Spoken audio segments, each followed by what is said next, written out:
Answering the call means protecting our region's most vulnerable. For years, we've protected at-risk children, our military veterans, and the elderly. But this year, El Paso County used our CARES Act funding to help those in a unique crisis.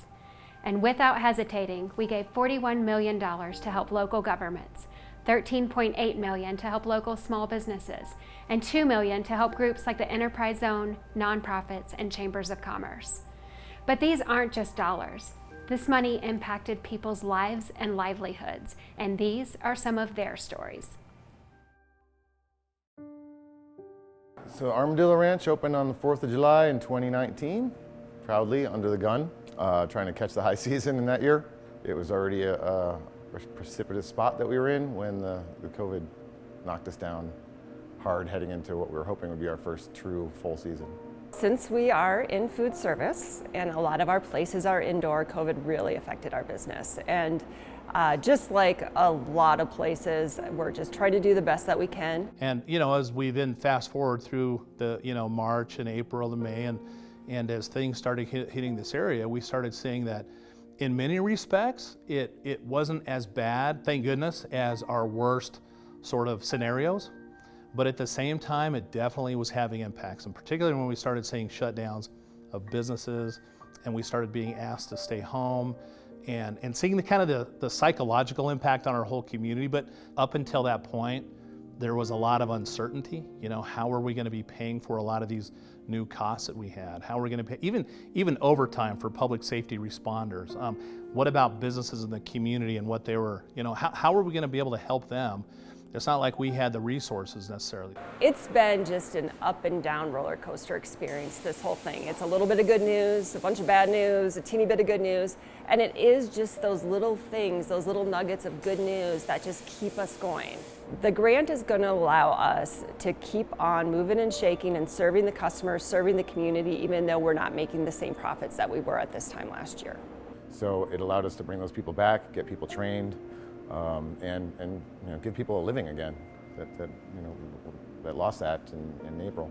We were very fortunate once things started happening that the support staff that we had at the county to help us out, to help us sort of navigate through what do these CARES Act dollars look like and how do we use them and how do we account for them, et cetera. Those folks were phenomenal. They were great to work with. I just can't say enough good things about the county folks that helped us through that.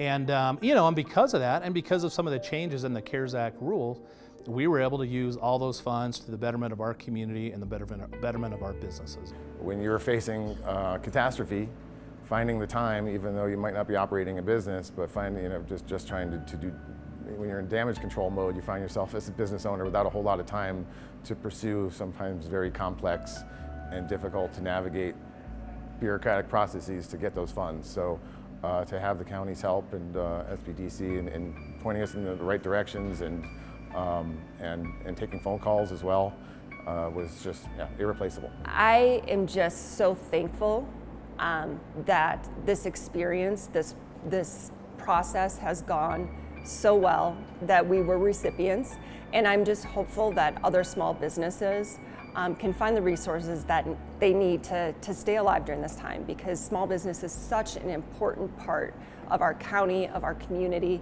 and I just think that what the county is doing, what the EDC is doing to keep us alive is amazing. We've always felt like the county has been just a great partner for us anyway, but seeing that sort of care on both the behalf of the Board of County Commissioners and the county administration was phenomenal from our end. The county and all the resources they provided us really answered the call when it came to assisting with our needs when we were hit with the COVID crisis. The bottom line is we wouldn't be here if it weren't for the assistance we received. I mean, there's no way to say it otherwise. Ultimately, the county really stepped up and they answered the call for us. They answered the call and they supported our community, and and they gained. They already had a huge amount of loyalty and support from us, but just that little step for us was just amazing. I really feel that they're answering the call. And there's a lot of places that don't understand the urgency of the situation for small businesses. And when the county does something like this, it shows that they understand.